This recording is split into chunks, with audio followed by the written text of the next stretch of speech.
진성그룹의 초고층 타워는 서울의 스카이라인을 꿰뚫는 강철과 유리의 창이었다.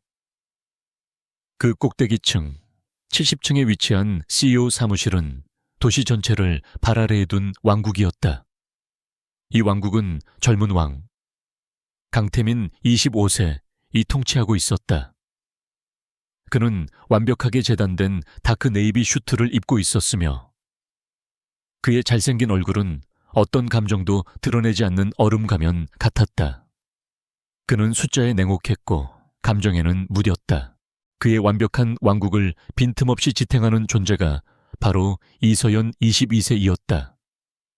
그녀는 3년째 강태민의 비서로 일하고 있었다.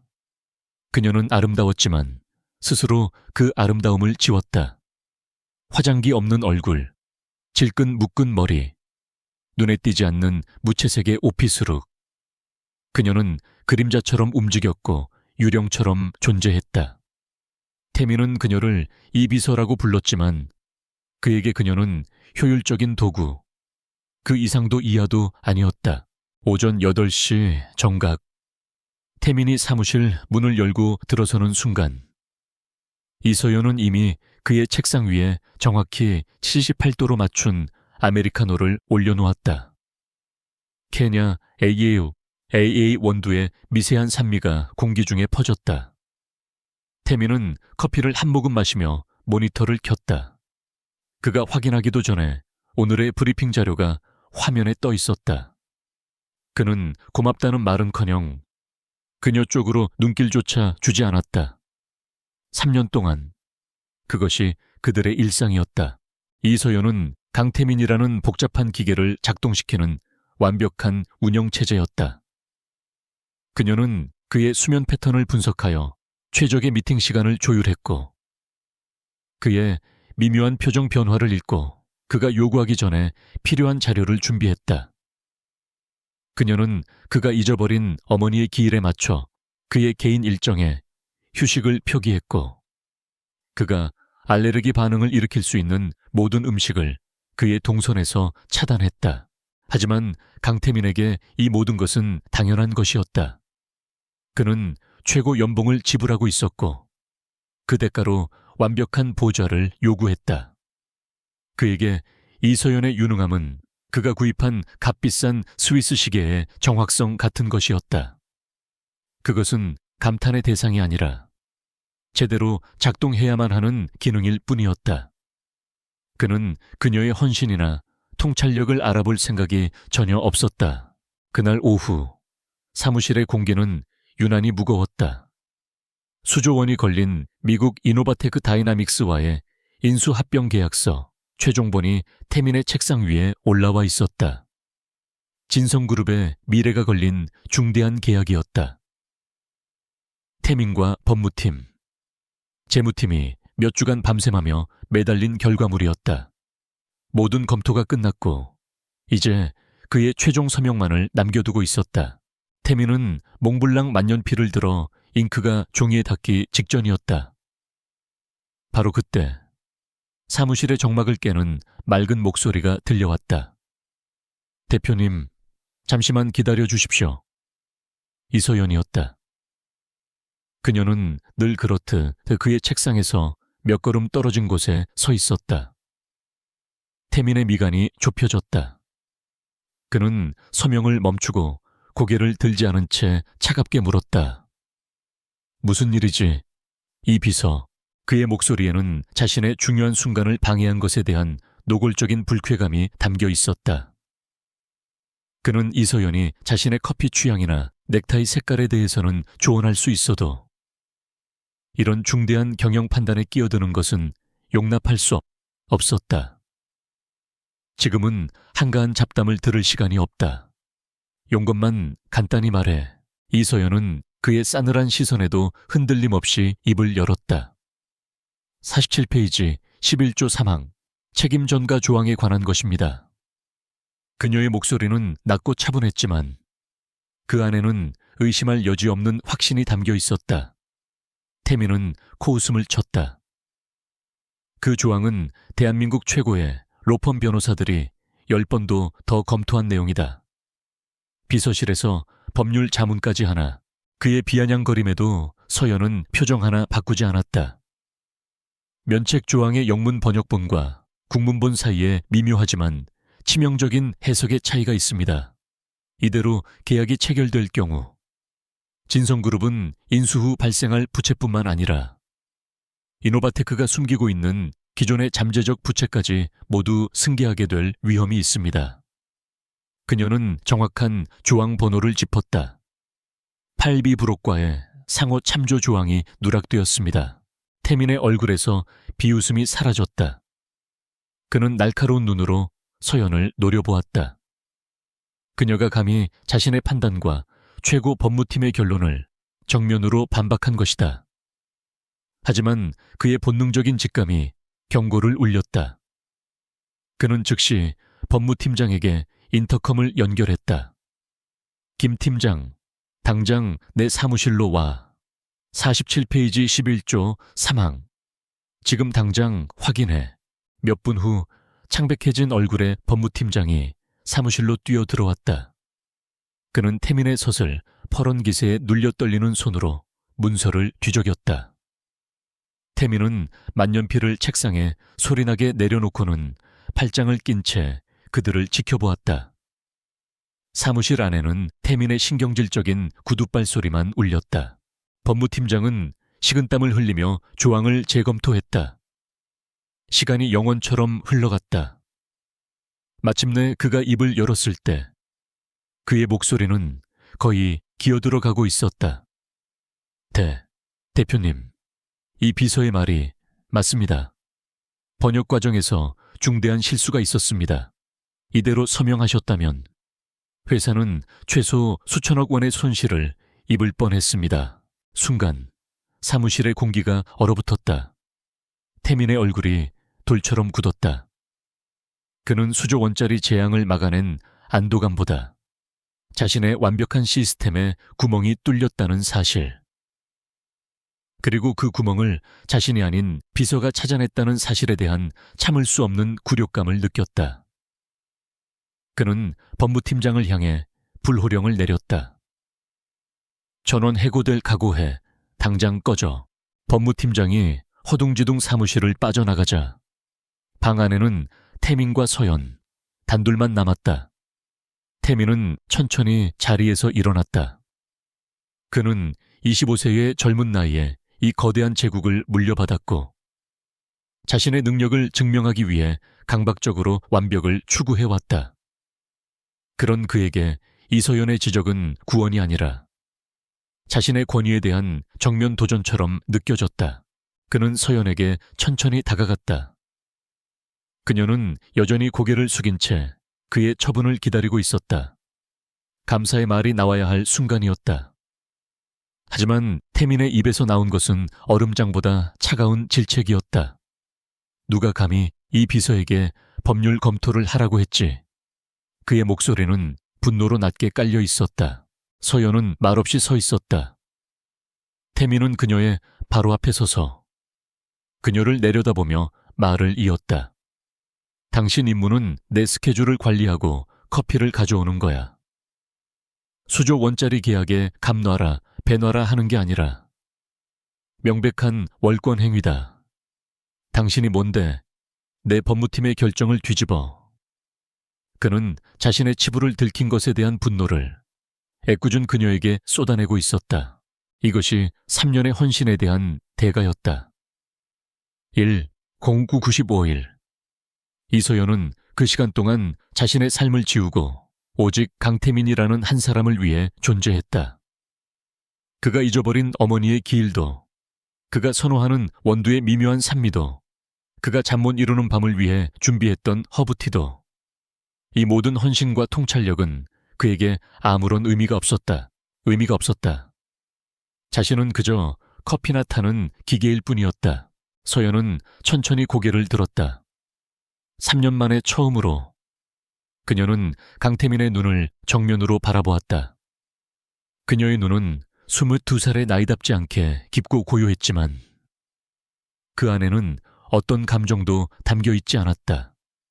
뜨거운 열정도 차가운 실망도 아닌 모든 것을 체념한 듯한 공허함이었다. 그녀의 맑은 눈동자에 비친 태민의 일그러진 얼굴이 보였다.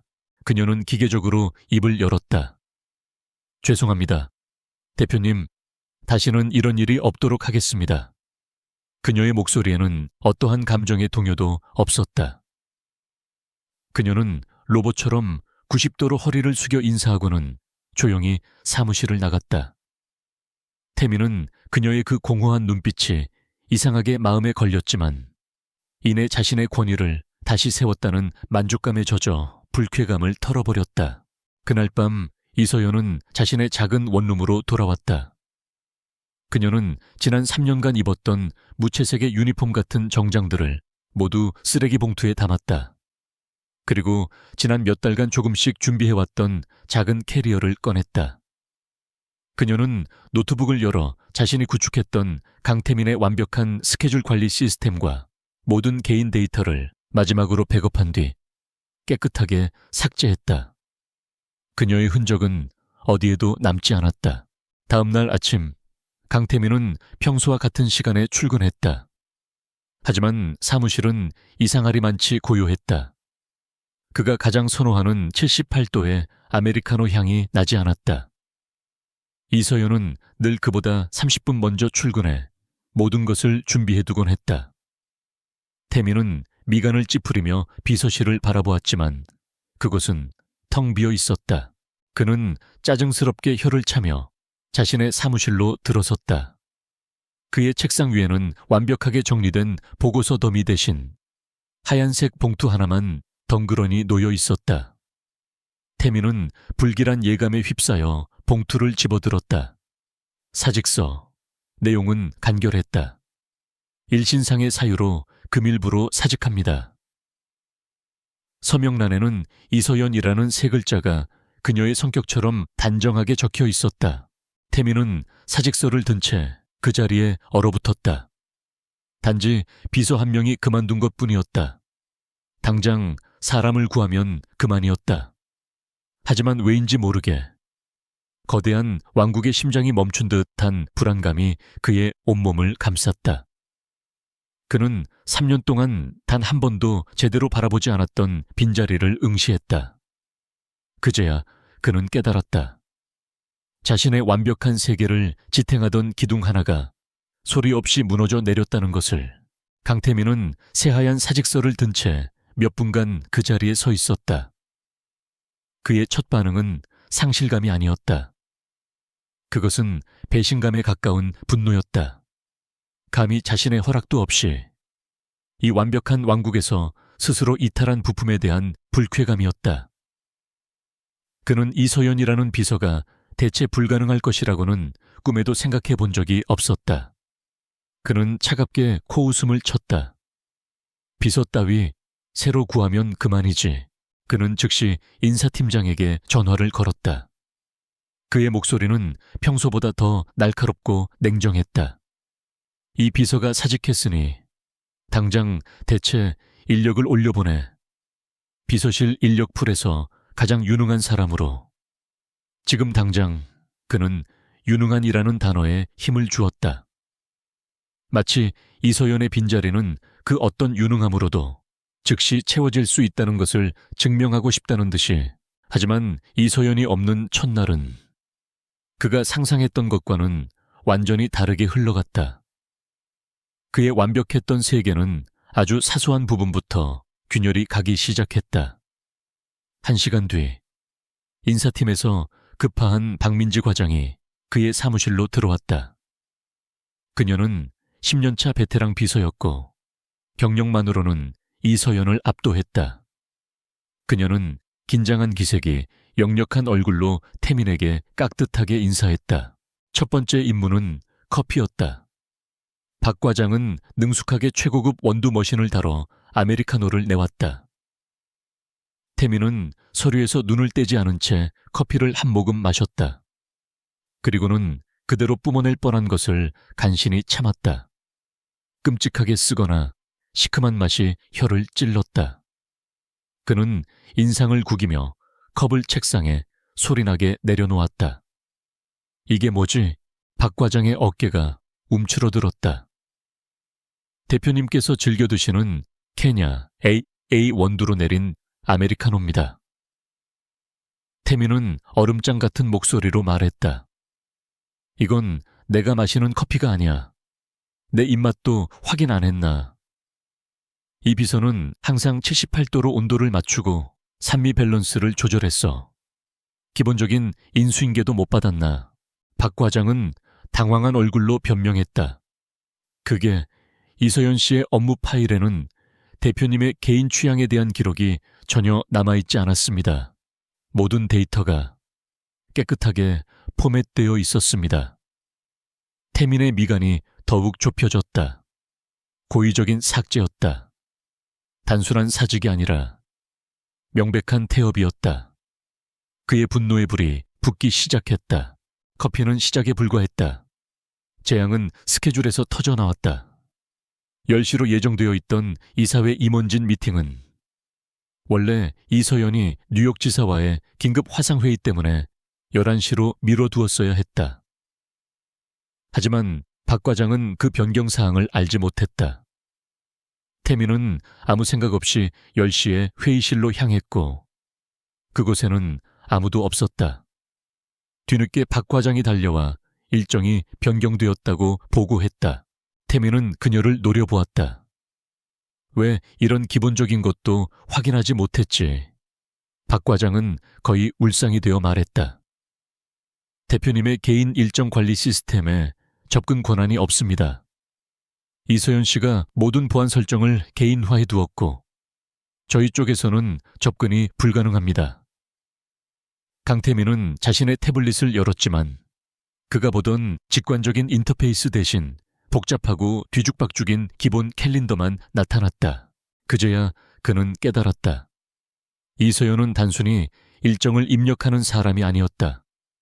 그녀는 그의 24시간을 분 단위로 설계하고 수백 개의 변수를 예측하여 최적의 동선을 만들어내는 전략가였다.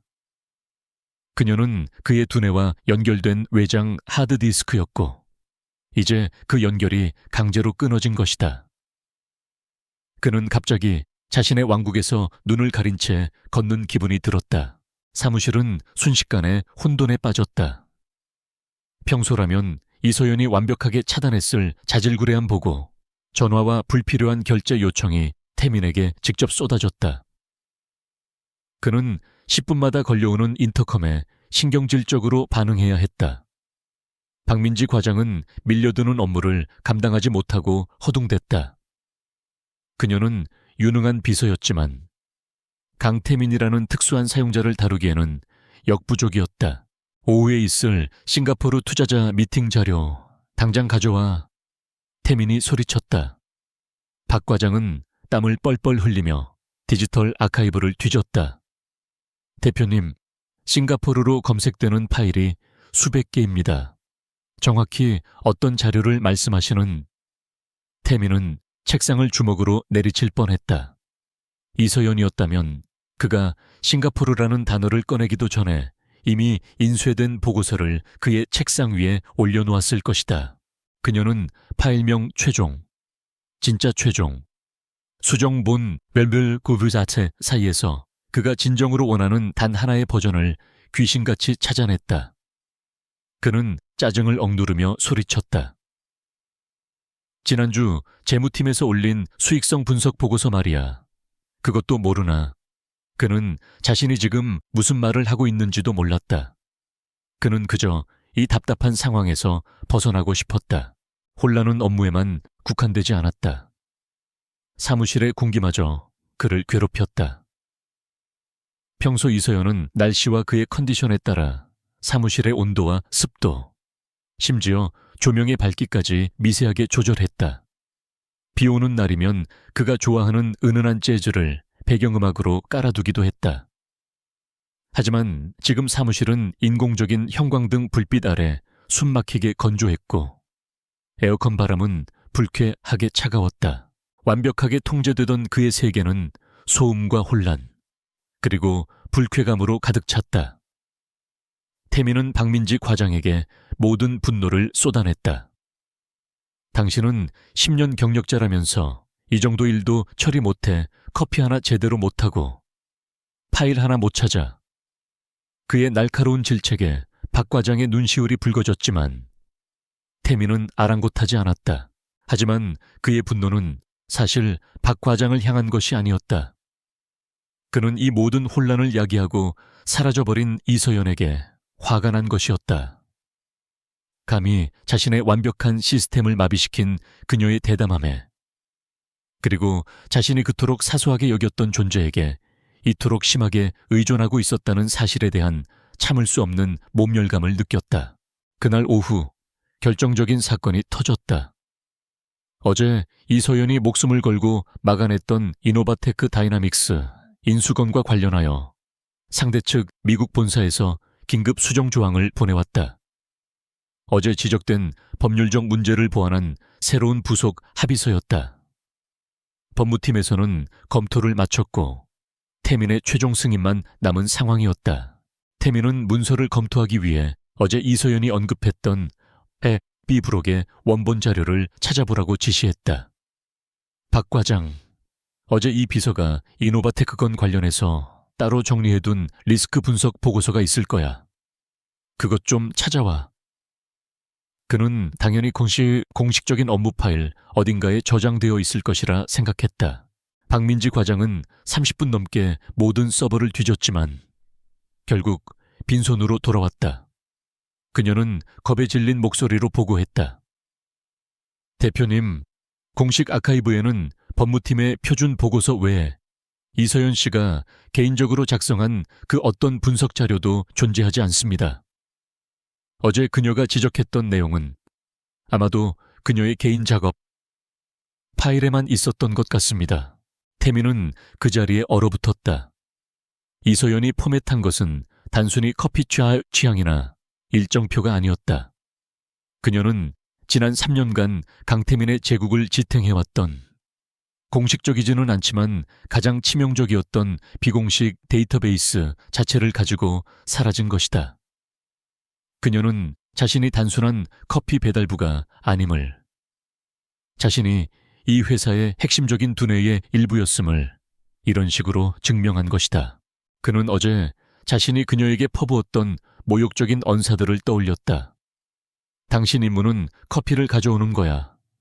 명백한 월권 행위다. 그는 자신의 오만함이 어떤 결과를 초래했는지 깨달았다. 그는 유능한 비서를 잃은 것이 아니었다. 그는 자신의 가장 날카로운 무기이자 가장 튼튼한 방패를 제 손으로 내던진 것이었다. 태민은 거대하고 텅 빈 사무실, 중앙에 우두커니 섰다. 발 아래로 서울의 야경이 화려하게 펼쳐졌지만 그의 눈에는 아무것도 들어오지 않았다. 오늘의 혼란스러운 소음들이 잦아들자 그 자리에는 차갑고 불안한 공허함이 밀려왔다. 그것은 단순히 유능한 직원의 부재가 아니었다. 그것은 지난 3년간 자신의 모든 것을 꿰뚫어보고 예측하고 보완해주던 단 한 사람의 그림자가 사라진 자리였다. 강태민은 난생 처음으로 두려움에 가까운 감정을 느꼈다. 그는 이서연이 단지 일을 잘하는 수준이 아니었음을 인정해야 했다. 그녀는 경이로운 존재였다. 그리고 그는 자신이 그녀를 얼마나 지독하게 무시했는지, 그리고 그 대가가 얼마나 끔찍한지 비로소 깨닫기 시작했다. 이틀째가 되자 혼돈은 일상이 되었다. 박민지 과장은 강태민의 거친 질책과 불가능에 가까운 요구를 견디다 못해 결국 오전에 울음을 터뜨리며 인사팀으로 복귀를 요청했다. 진성그룹 최고의 베테랑 비서조차 단 이틀을 버티지 못했다. 태민은 이제 임시 비서도 없이 거대한 사무실에 완전히 혼자 남겨졌다.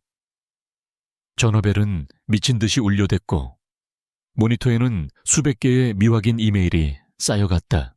그의 완벽했던 왕국은 쓰레기장처럼 변해갔다. 그는 어제 제대로 잠을 자지 못했다. 이서연이 없는 침묵은 낯설었고 그녀가 늘 관리하던 침실의 습도와 온도마저 뒤틀려 있었다. 그는 지끈거리는 머리를 부여잡았다.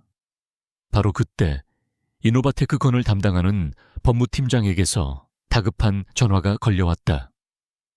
상대 측에서 2년 전 물산 로지스틱스 인수건의 세부 데이터를 요구한다는 것이었다. 태민은 신경질적으로 인터컴을 끊었다. 물산 로지스틱스 건은 그가 막 취임했을 때 처리했던 복잡한 인수합병이었다. 관련 데이터는 방대했고 그중 핵심 자료는 이서연이 자신만의 방식으로 따로 분류해 두었었다. 그는 공식 아카이브를 뒤졌지만 그가 원하는 전략적 분석 보고서는 찾을 수 없었다. 그것은 오직 이서연의 머릿속과 그녀의 개인 시스템에만 존재했다. 그는 절박해졌다. 이 자료가 없으면 이노바테크와의 협상에서 불리한 위치에 놓이게 된다. 그는 마침내 자리에서 벌떡 일어났다. 젠장, 그 여자라면 어딘가에 백업을 남겨뒀을 거야.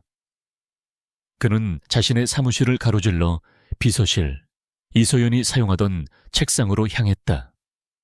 그녀가 떠난 지 이틀이 지났지만 그곳은 여전히 주인을 잃은 채 서늘했다. 태민은 난생 처음으로 그녀의 자리에 앉았다. 그는 그녀의 책상 서랍을 거칠게 열어 젖혔다. 첫 번째, 두 번째 서랍은 깨끗하게 비어 있었다. 예상대로였다. 그녀는 자신의 모든 디지털 흔적을 지웠다. 그는 마지막 남은 가장 깊은 서랍을 열었다. 그곳에는 낡은 사무용품 몇 개만 들어 있었다. 그는 실망감에 서랍을 닫으려다 안쪽에 무언가 걸리는 것을 느꼈다. 서랍 맨 안쪽, 낡은 스테이플러 상자 밑에 깔려있던 검은색 가죽 커버의 작은 수첩이었다.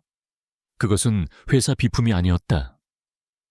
표지에는 아무것도 적혀 있지 않았다. 태민은 그것이 이서연의 개인 물품임을 직감했다. 그는 순간적으로 망설였다. 타인의 사생활을 엿보는 것은 그의 방식이 아니었다. 하지만 그는 지금 절박했다. 그는 수첩의 물산 로지스틱스에 대한 단서라도 적혀 있기를 바라며 첫 장을 넘겼다. 수첩의 앞부분은 그가 예상했던 대로 업무 기록이었다. 3년 전 그녀가 갓 입사했을 때의 빽빽한 기록들. 오전 9시 대표님 커피 케냐 AA 80도. 오후 2시 이사회 보고서 초안 검토. 하지만 페이지를 넘길수록 내용은 미묘하게 변해갔다. 그것은 단순한 업무 일지가 아니었다. 그것은 강태민에 대한 관찰 일지였다. 3월 14일 날씨 비. 대표님은 비 오는 날 아침이면 왼쪽 무릎을 미세하게 찡그린다.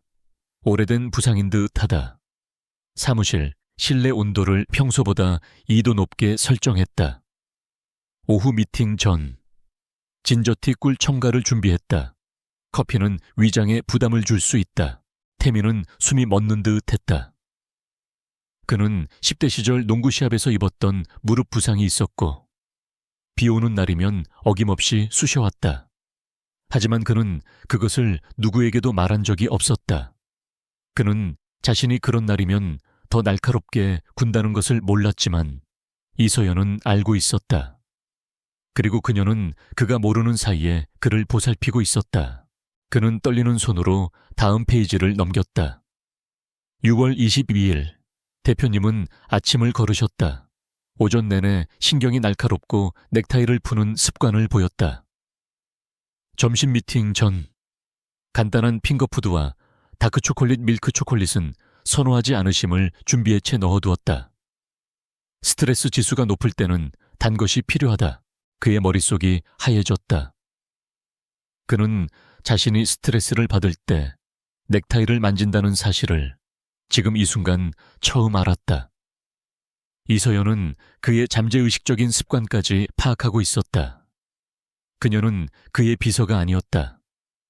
그녀는 그의 심리학자였고 영양사였으며 그 자신보다 그를 더 잘 아는 유일한 사람이었다.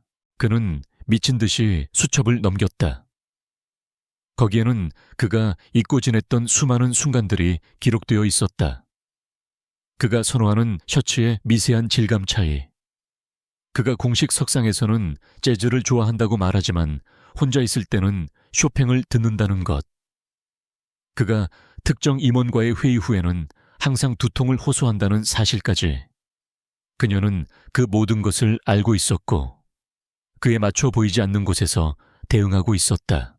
그리고 마침내 그는 1년 전 어느 날짜의 기록에서 멈췄다. 10월 5일, 어머니 기일.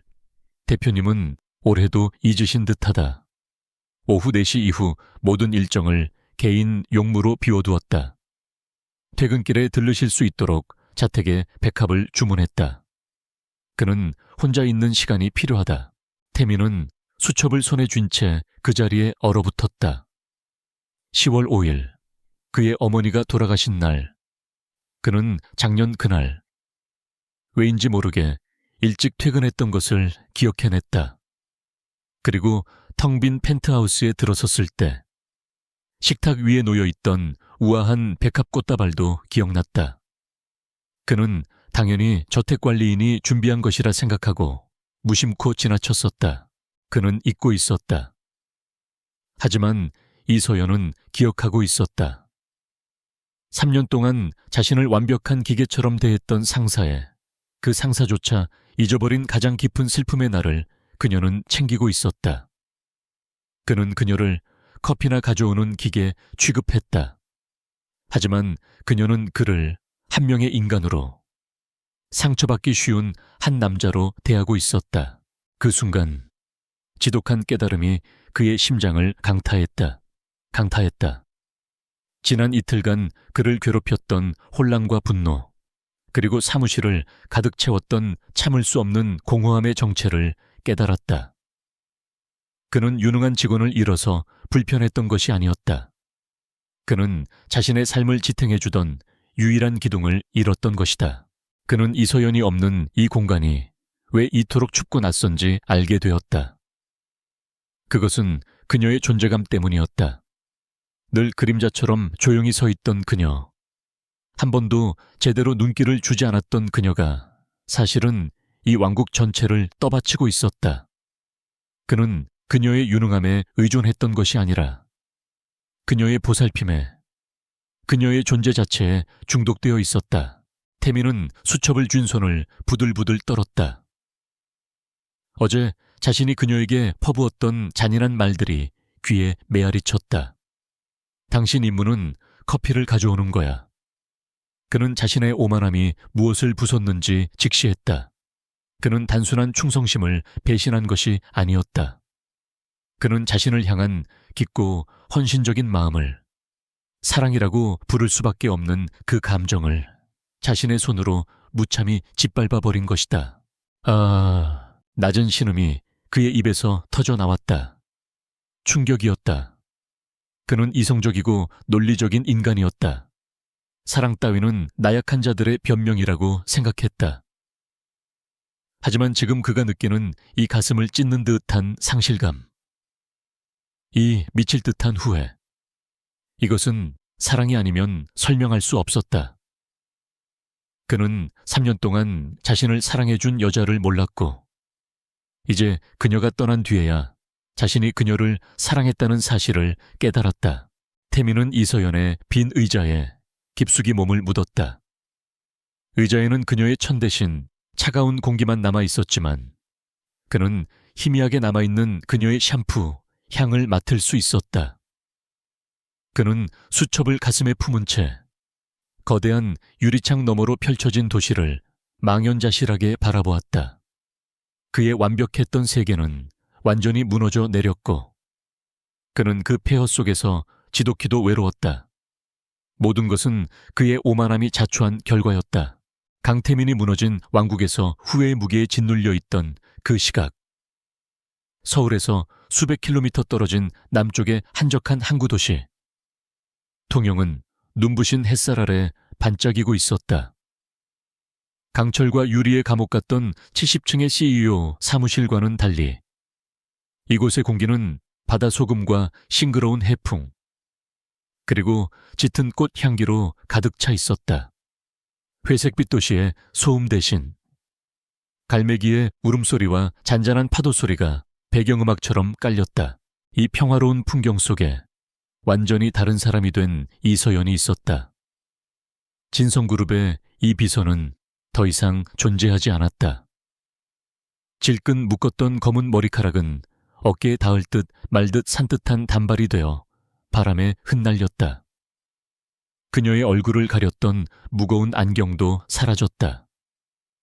빛을 되찾은 그녀의 눈은 22살 나이에 걸맞게 맑고 깊었다.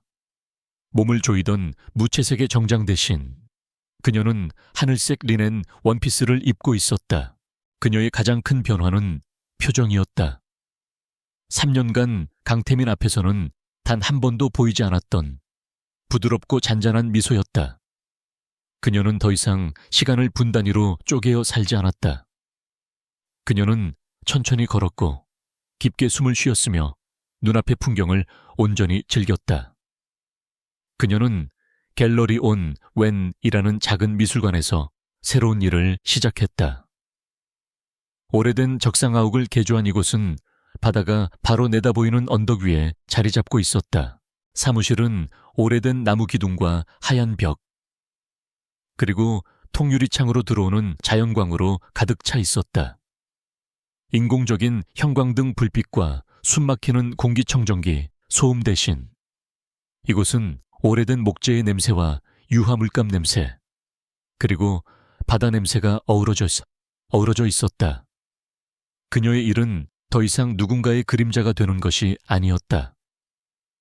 그녀는 신진 작가들의 작품을 검토하고 전시 기획을 도우며 그림을 보러 오는 사람들에게 따뜻한 차를 내어주었다. 그녀는 서울을 떠나던 날 밤을 떠올렸다. 그것은 충동적인 도피가 아니었다. 3년이라는 시간 동안 강태민의 무시와 경멸 속에서 그녀가 치밀하게 계획한 탈출이었다. 그녀는 자신의 모든 디지털 흔적을 지웠다. 업무 데이터뿐만 아니라 강태민의 삶에 기생하며 축적했던 모든 개인정보, 그의 식습관, 그의 건강 상태, 그의 슬픔까지도, 그것은 그녀 자신을 되찾기 위한 의식이었다. 그녀는 강태민을 증오하지 않았다. 놀랍게도 그녀가 마지막으로 느낀 감정은 연민에 가까웠다. 그는 거대한 왕국을 가졌지만 정작 자신을 지탱해주는 단 하나의 진심을 알아보지 못하는 불쌍한 왕이었다. 하지만 그 연민이 그녀를 머무르게 할 수는 없었다. 그녀는 자신의 삶을 살아야 했다. 그녀는 더 이상 그의 무지에 대한 대가로 자신의 영혼을 깎아 먹힐 수 없었다. 그때 부드러운 목소리가 그녀의 생각의 흐름을 깨웠다. 서연 씨, 잠시 쉬면서 하세요. 방금 내린 캐모마일 차입니다. 갤러리 대표인 차민우 28세였다. 그는 린넨 셔츠가 잘 어울리는 따뜻하고 지적인 인상의 남자였다. 그는 태민처럼 날카로운 잘생김이 아닌 보는 사람을 편안하게 만드는 부드러운 미소와 깊은 눈매를 가지고 있었다. 이서연은 미소를 지으며 찻잔을 받았다. 고맙습니다, 대표님. 향이 정말 좋네요. 민우는 그녀가 보고 있던 신진 작가의 포트폴리오를 함께 들여다보았다. 서연 씨, 생각은 어때요? 이번 기획전에 어울릴 것 같나요? 그는 태민처럼 명령하거나 무시하지 않았다. 그는 진심으로 그녀의 의견을 궁금해했다. 이것은 그녀가 3년간 갈망했던 존중이라는 것이었다. 색감은 강렬하지만 작가의 의도가 조금 모호하게 느껴져요. 특히 이 세 번째 작품은 그녀는 예리한 분석을 내놓기 시작했다.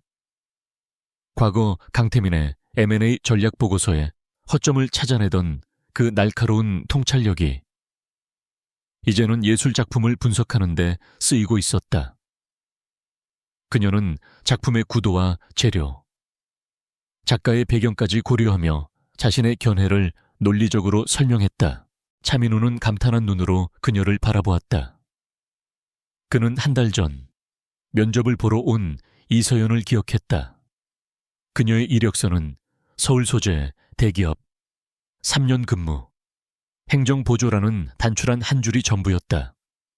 추천서도 없었다.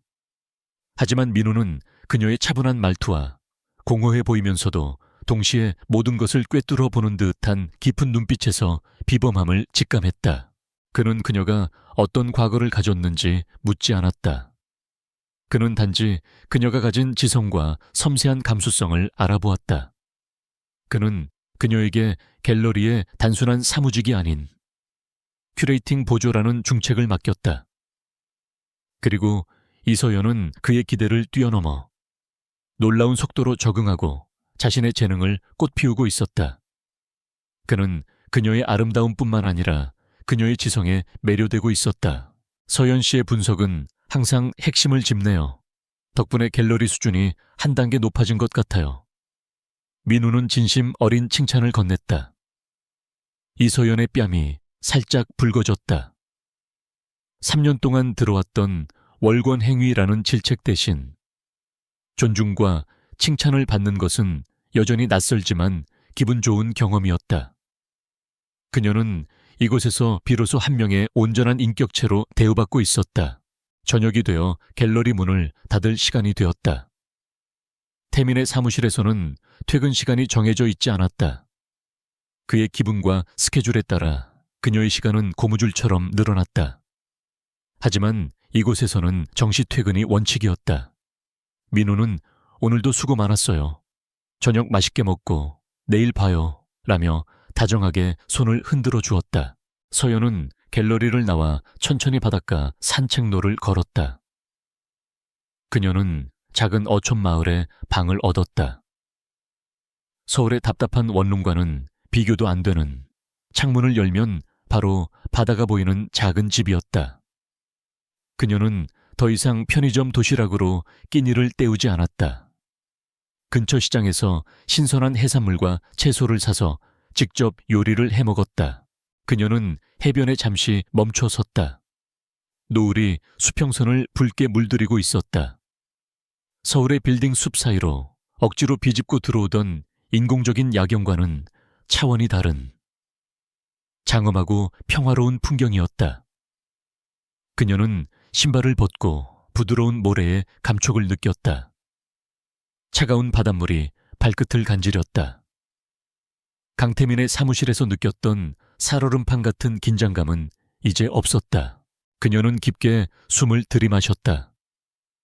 바다 내음이 폐부 깊숙이 스며들었다. 그녀는 지난 3년의 시간을 떠올렸다. 그것은 낭비된 시간이 아니었다. 그것은 자신을 묶고 있던 껍질을 깨기 위한 고통스러운 인고의 시간이었다. 강태민이라는 남자는 그 껍질을 더 단단하게 만들었지만 동시에 그녀에게 그것을 깨부술 힘을 주었다. 그녀는 더 이상 이 비서가 아니었다. 그녀는 이서연이었다. 자신의 이름으로, 자신의 감정으로, 자신의 삶을 살아가는 존재였다. 그녀는 바다를 바라보며 희미하게 미소 지었다. 강태민이 지금쯤 어떤 혼란을 겪고 있을지 어렴풋이 짐작이 갔지만 이제 그것은 그녀의 소관이 아니었다. 그녀는 비로소 자유로워졌다. 그리고 이 평화로운 바닷가에서 그녀의 진짜 인생이 막 시작되고 있었다. 강태민은 텅 빈 비서실을 노려보았다. 사직서가 남겨진 책상은 이제 그에게 참을 수 없는 고통의 근원이 되었다. 후회는 그의 심장을 집어삼켰고 그 감정은 순식간에 맹렬한 집착으로 변모했다. 그는 이서연을 찾아야만 했다. 이것은 더 이상 CEO로서의 필요나 오기가 아니었다. 그것은 숨을 쉬기 위해 공기가 필요한 사람처럼 생존을 위한 본능적인 갈망이었다. 그는 자신의 사무실로 돌아와 육중한 마호간이 책상을 주먹으로 내리쳤다. 그는 즉시 진성그룹의 심장부인 전략기획실에 김 실장을 호출했다. 김 실장은 강태민의 오른팔이자 그룹의 모든 어두운 일까지 처리하는 해결사였다. 김 실장, 당장 내 사무실로 와. 그룹의 모든 정보팀, 모든 자원을 동원해. 며칠 새 제대로 잠을 자지 못한 그의 목소리는 쇳소리처럼 거칠고 낮게 깔려 있었다. 그의 눈은 충혈되어 있었고 그 안에는 조급함과 광기가 서려 있었다. 진성그룹의 최고 엘리트들로 구성된 보안팀과 돈으로 살 수 있는 대한민국 최고의 사설 탐정들이 즉시 투입되었다. 강태민은 그들에게 백지수피와도 같은 무제한의 자금 지원을 약속하며 단 하나의 명령을 내렸다. 이서연, 그녀를 찾아내 24시간 안에 내 앞에 데려와. 대한민국 땅 어디에 있든 상관없어. 살아서 숨쉬고 있다면 무조건 찾아내. 그는 여전히 돈과 권력으로 안 되는 것은 없다고 믿었다. 그녀가 감히 자신을 떠났다면 그는 그녀를 다시 사들일 작정이었다. 하지만 그가 가진 막대한 자원도 이서연이라는 존재 앞에서는 무력했다. 하루가 지나고 이틀이 지나도 그에게 올라오는 보고서는 절망적인 단어들의 나열뿐이었다. 추적 불가입니다. 보안팀장이 창백한 얼굴로 보고했다. 그는 강태민의 분노가 두려워 시선조차 제대로 맞추지 못했다. 이서연 씨는 마치 유령 같습니다. 지난 6개월간 치밀하게 자신의 흔적을 지웠습니다. 보고는 계속되었다. 그녀는 자신의 이름으로 된 모든 신용카드 사용 내역을 중단시켰고 휴대폰은 오래전에 해지했으며 SNS 계정은 물론이고 포털 사이트의 검색 기록까지 완벽하게 삭제했다. 그녀의 은행 계좌는 최소한의 생활비만 남기고 모두 인출되어 현금화되었다. 그녀는 강태민의 시스템을 3년간 완벽하게 파악하고 있었고 그 시스템의 감시망을 역이용해 연기처럼 사라진 것이다. 강태민은 보고서를 구겨 쓰레기통에 집어 던졌다. 그는 이서연의 수첩을 발견한 이후로 단 1시간도 제대로 눈을 붙이지 못했다. 그녀가 자신을 관찰했던 것처럼 이제 그가 그녀의 흔적을 미친 듯이 뒤쫓고 있었다. 그의 완벽하게 관리되던 외모는 순식간에 무너져 내렸다. 수염은 거칠었고 늘 완벽하게 다려져 있던 최고급 셔츠는 구겨져 있었다. 그는 식사도 거부했다. 그의 혼란은 즉각적으로 진성그룹 전체를 마비시켰다. 그는 예정되어 있던 중요한 이사회를 아무런 설명 없이 취소했고 해외 투자자들과의 화상회의에도 불참했다. 긴급하게 올라오는 결제 서류들은 그의 책상 위에 주인을 잃은 채 산처럼 쌓여갔다. 진성그룹의 주가가 미세하게 흔들리기 시작했다. 증권가에서는 강태민 CEO 건강 이상설 혹은 경영 능력의 한계라는 흉흉한 소문이 공공연하게 돌았다. 바로 그때 그의 사무실 문이 거칠게 열렸다. 비서실이 완전히 마비된 틈을 타 어떤 제지도 받지 않고 한 여자가 거침없이 들어왔다. 대한민국 재계서열 5위, 태양그룹의 외동딸이자 강태민과의 정략결혼 상대인 박유라 24세였다. 그녀는 머리부터 발끝까지 수억 원대를 호가하는 명품으로 치장하고 있었으며 아름답지만 얼음처럼 차가운 인형 같은 얼굴을 하고 있었다. 그녀는 태민의 약혼녀라는 자신의 지위를 분명히 인지하고 있었고 그 권리를 행사하러 온 참이었다. 박유라는 태민의 엉망이 된 모습과 폐허처럼 변해버린 사무실을 경멸하듯 훑어보았다. 꼴이 말이 아니네요. 강 대표. 이게 지금 무슨 추태예요? 그녀는 날카로운 하이힐 소리를 내며 그에게 다가갔다. 일개비서 하나 나갔다고 회사를 이 지경으로 만들어요. 아버님께서 아시면 실망이 크시겠어요. 그녀는 태민의 책상에 쌓인 서류를 손가락으로 톡톡 건드렸다. 그녀의 목소리에는 노골적인 조롱이 담겨 있었다. 당신이 이렇게 약한 남자였다니. 내가 알던 강태민은 완벽하고 냉철한 사람이었는데 겨우 여자 하나 때문에 이렇게 무너지다니 실망스럽네요. 그녀는 태민의 턱을 잡아 자신을 보게 하려 했다. 이럴 거면 차라리 나한테 도움을 청하지 그랬어요. 내가 사람 하나 찾는 것쯤은. 하지만 강태민은 모니터에서 눈을 떼지 않았다.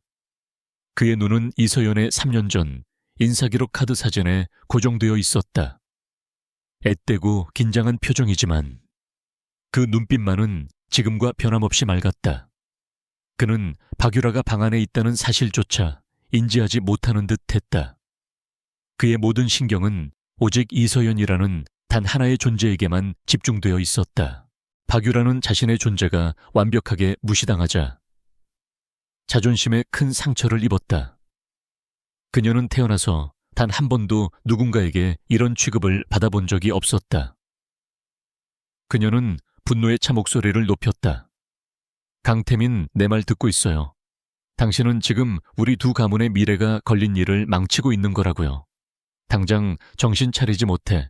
그제야 태민이 마침내 고개를 돌렸다. 그의 눈은 핏줄로 가득해 붉게 충혈되어 있었고 그 안에는 어떤 감정도 담겨 있지 않았다. 그는 박유라를 바라보았지만 그녀를 인식하지 못했다.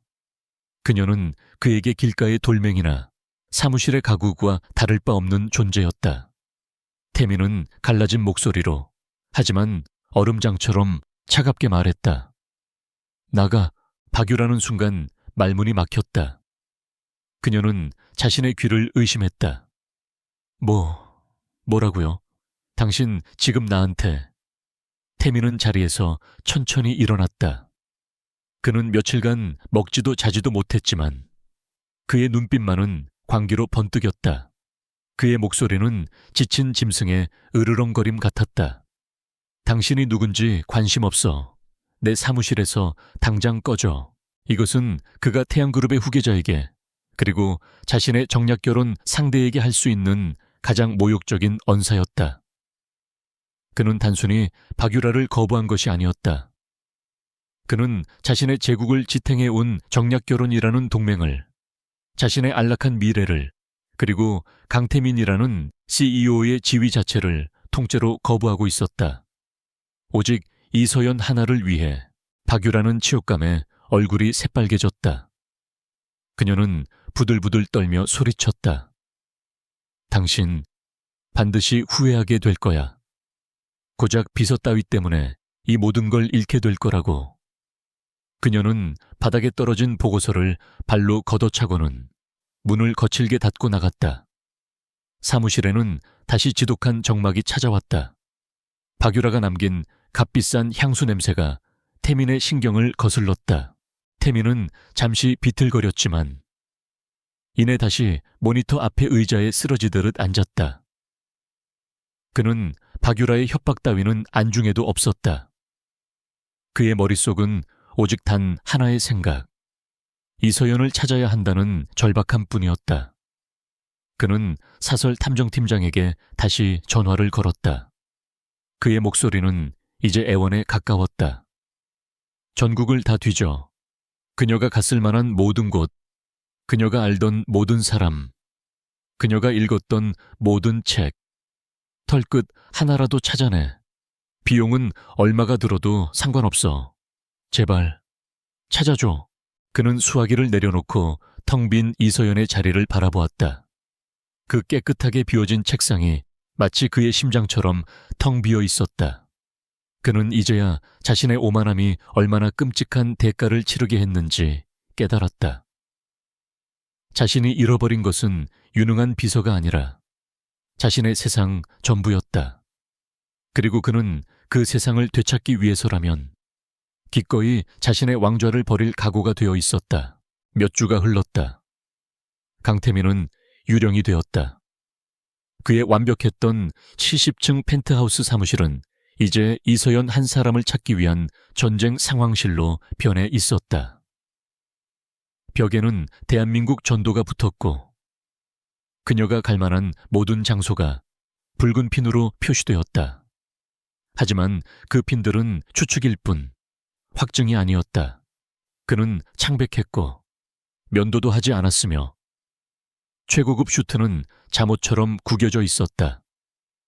진성그룹의 주가가 폭락하고 이사회가 긴급 소집을 요구했지만 그는 모든 것을 무시했다. 그의 제국이 무너지고 있었지만 그는 상관하지 않았다. 그의 유일한 관심사는 이서연이라는 이름의 사라진 유령을 찾는 것뿐이었다. 수십 명의 사설 탐정과 보안팀 요원들이 쏟아부은 보고서는 매일 밤 그의 책상 위에 절망만을 쌓아 올렸다. 흔적 없음, 추적 불가. 그녀는 문자 그대로 증발해 버렸다. 그러던 어느 날 오후, 지친 기색이 역력한 탐정팀장이 마지막 보고서를 들고 왔다. 대표님, 이건 그냥 지역 신문들의 가십거리 모음입니다. 혹시나 해서 가져왔지만. 강태민은 기계적으로 서류 뭉치를 받아들었다. 그의 붉게 충혈된 눈이 의미 없는 활자들을 훑어내렸다. 맛집 소개, 지역 축제 소식, 그리고 그는 숨을 멈췄다. 통영의 한 지역 신문, 문화 섹션의 아주 작은 사진이었다. 갤러리 온 웬, 신진 작가 초대전 개최. 사진의 초점은 그림에 맞춰져 있었지만 그 옆에서 누군가와 대화하며 환하게 웃고 있는 여자가 있었다. 그가 3년간 단 한 번도 본 적 없는 미소였다. 하늘색 원피스를 입은 눈부시게 아름다운 이서연이었다. 태민은 신문지를 쥔 채 부들부들 떨었다.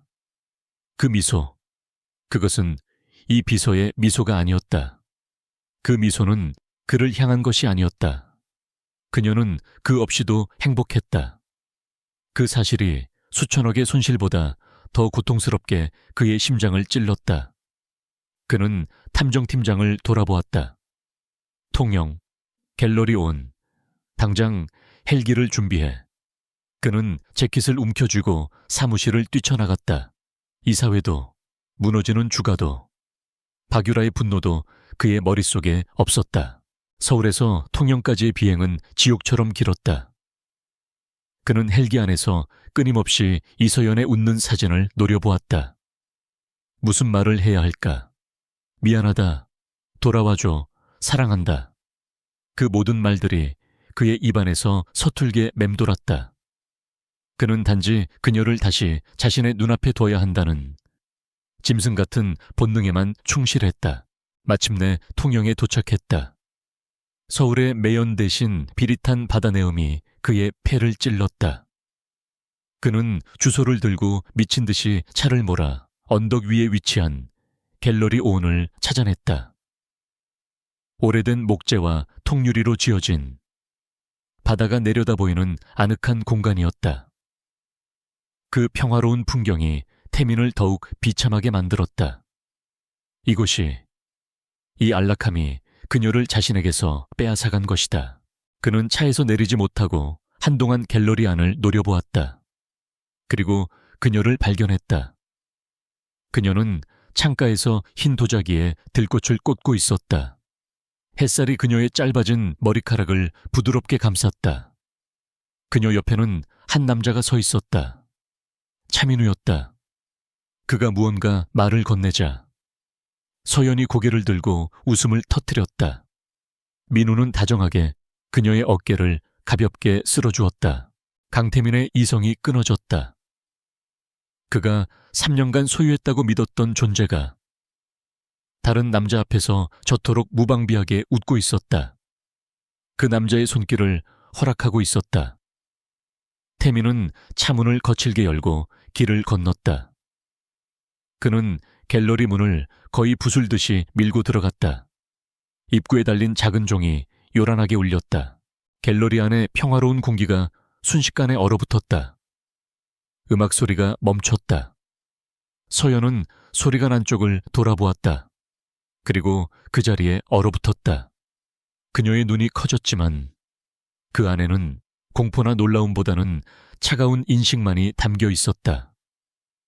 그녀는 그가 언젠가는 자신을 찾아낼 것임을 알고 있었던 것 같았다.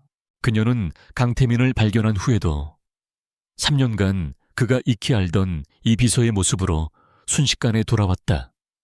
그녀는 들고 있던 꽃병을 조용히 내려놓고 원피스 자락을 가다듬었다. 그녀의 얼굴은 완벽하게 예의 바른, 그러나 어떤 감정도 읽을 수 없는 가면을 썼다. 그것은 그가 수천 번 보았던 가면이었지만 이번에는 자신을 보호하기 위해 쓰인 것이었다. 태민은 비틀거리며 그녀에게 다가갔다. 그의 목소리는 며칠간의 절규와 불면으로 완전히 쉬어 있었다. 이서연. 그는 끔찍한 몰골이었다. 면도도 하지 않았고 최고급 슈트는 구겨졌으며 그의 눈은 절박함과 광기로 이글거렸다. 왜 여기에 있어? 내가 당신을 찾고 있었어. 모든 곳에서. 그 말은 그 자신의 귀에도 비참하게 들렸다. 이서연은 그들 사이에 정확히 3미터의 거리를 유지하며 한 걸음 뒤로 물러섰다. 그녀는 완벽한 비서가 상세게 하듯 45도 각도로 정중하게 고개를 숙였다. 오랜만입니다, 대표님. 그 대표님이라는 단어가 얼음 송곳처럼 강태민의 가슴을 찔렀다. 그것은 명백한 거절이자 둘 사이에 그어진 선이었다. 그녀는 그들의 이전 관계를 상기시켰고 그것이 이미 끝났음을 공표하고 있었다. 대표님, 그따위로 부르지 마. 그의 목소리가 격앙되었다. 당장 그만둬. 우린 얘기 좀 해야 해. 당신 이렇게 그냥 떠날 순 없어. 모든 게 엉망진창이야. 나도 엉망이라고. 그는 남은 자존심을 모두 버리고 그녀의 팔을 붙잡기 위해 손을 뻗었다. 그녀의 천을, 그녀가 실제한다는 것을 확인하고 싶었다. 하지만 그의 손가락이 그녀의 팔에 닿기 직전 다른 손이 그의 손목을 정중하지만 단호하게 가로막았다. 차민우였다. 그는 태민보다 키가 크지는 않았지만 단단한 기운을 풍기고 있었다. 실례합니다만. 민우의 목소리는 낮고 차분했지만 그 안에는 서늘한 경고가 담겨 있었다. 손님, 갤러리에서는 다른 분들을 위해 조용히 해주셔야겠습니다. 차민우는 자연스럽게 이서연의 앞을 가로막으며 그녀를 자신의 등 뒤로 보호하듯 섰다. 그는 강태민의 손목을 놓아주며 정중하게 그러나 분명한 적대감을 드러냈다.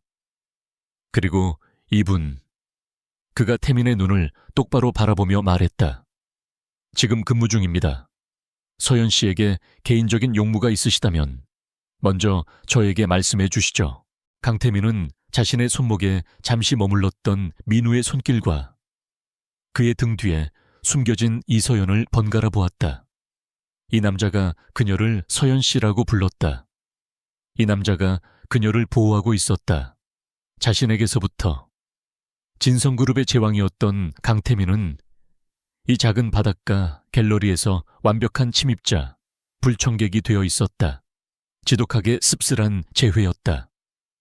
그는 그녀를 찾았지만 그녀는 이미 그의 사람이 아니었다.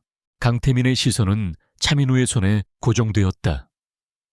이서연을 보호하듯 가로막고 선 그 정중하지만 단호한 손. 그의 인생에서 감히 누군가가 자신의 소유물.